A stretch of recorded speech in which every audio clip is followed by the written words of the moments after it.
Hi, you are going to be watching a video clip of my husband cutting the cord after our baby was born on our kitchen floor, less than 2 hours after the hospital sent me home.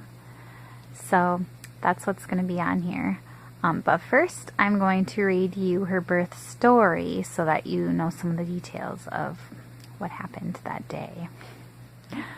Okay. I was having contractions off and on all day. After I attended Visitor's Day in my daughter's school, they were getting very uncomfortable. This was around 4 p.m. My husband was scheduled to work until around 10. He told me to ask my mom if she could come over early just in case. His boss made him leave early so that him, his mom, and my mom all showed up to my house around 8:30 p.m. By 11:30, we were loading up the car for the hospital. His mom stayed home with the other 2 kids who were sleeping.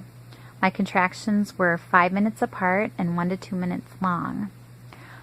We stayed in the hospital's parking lot until midnight to make sure that I would get my extra full day to stay in the hospital. After checking in and changing in my room, I was hooked up to the monitors. A nurse checked me around 12:15 and said I was about a 1. She checked again around 1:30, 2:20, and 2:50 and said that I was still at a 1. She told me that since I wasn't progressing, I wasn't considered an active labor, so I would not be able to stay in the hospital, and she would be getting ready to release me to go home. I was like, what? I never had to do that with my other 2 kids.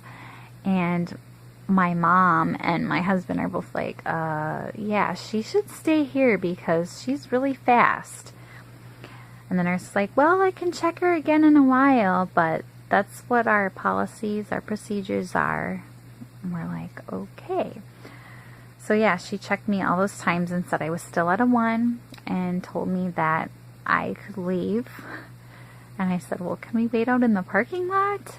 And she said, you can go anywhere you want to. And I said, we just can't stay in here. And she said, yeah, I'm sorry. You can't stay in here. We're like, okay. So we got all our stuff. I got dressed again. Back to the car we went. Oh yeah, and my contractions before I left the hospital, I was holding onto the bed with my eyes shut. I couldn't even walk. I could hardly talk. I was like, this is crazy. Why are they making me leave? But yeah, so back in the car we went. After we got home, my mother-in-law and my husband went downstairs to take a nap so that they'd be ready for the rest of the night. And my mom stayed upstairs with me and started writing down contractions. The first one she wrote down was at 3:33 a.m. So yeah, we were at the hospital from midnight until a little bit after 3. And then at home at 3:33 a.m., I started getting up, going to the bathroom, swaying back and forth while I was standing, kept thanking God for helping me, holding onto the island, crouching for a while, keeping an eye on the clock. I looked towards the TV, and some of the things that I've been watching came up inside my spirit, like that I don't have to have a spirit of fear, that fear tries to come on our bodies. And as I kept resisting the fear and I kept thanking God and praising Jesus, I decided that at 4:45, I would tell everyone that we should go back to the hospital. So when 4:45 came, I'm like, okay, Mom, I think we should go now. And she said, okay, just give me one more contraction, just one more, you can do it. And then I'll go wake up your husband. So I was like, okay. And right after she said that, I had one. So she quick went downstairs to wake him up. She's like, we gotta go. But by the time she got back up the stairs, my water had broke. And I was like, oh great, we're not going anywhere now.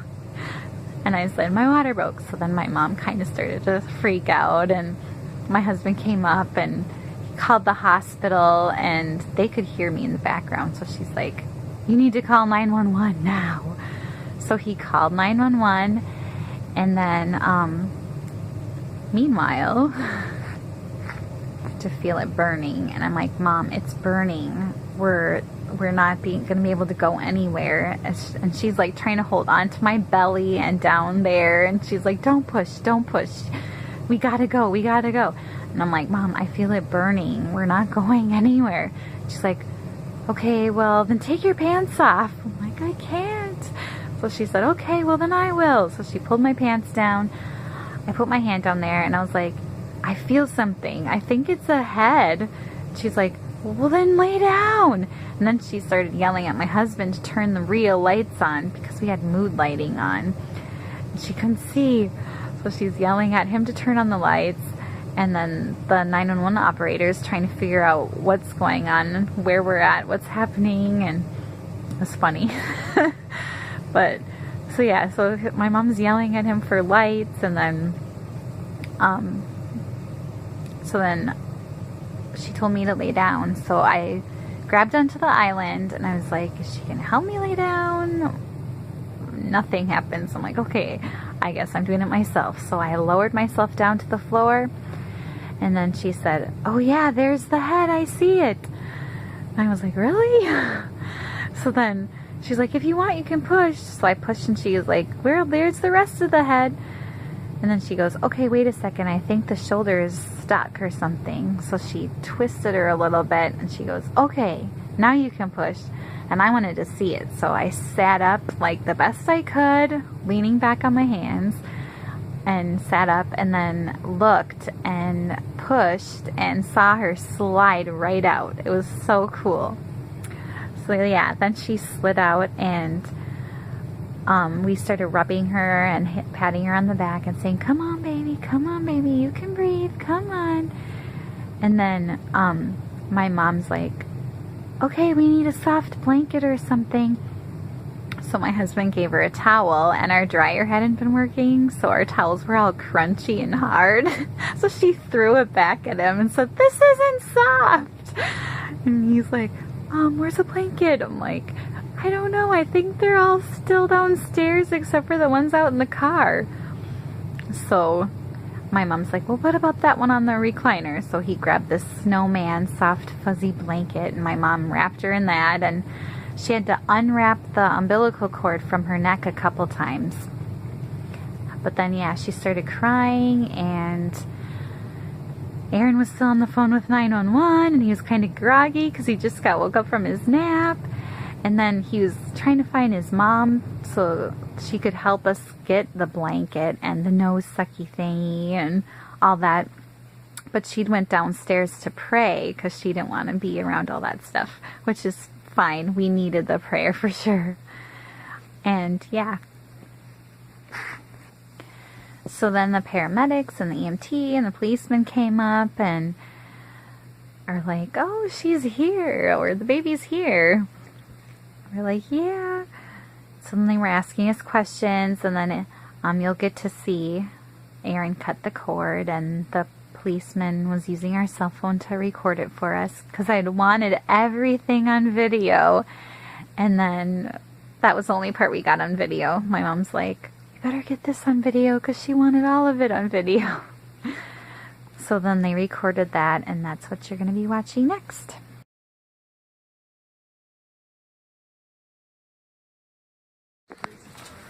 All right. All right. You ready to cut this thing away? Yeah.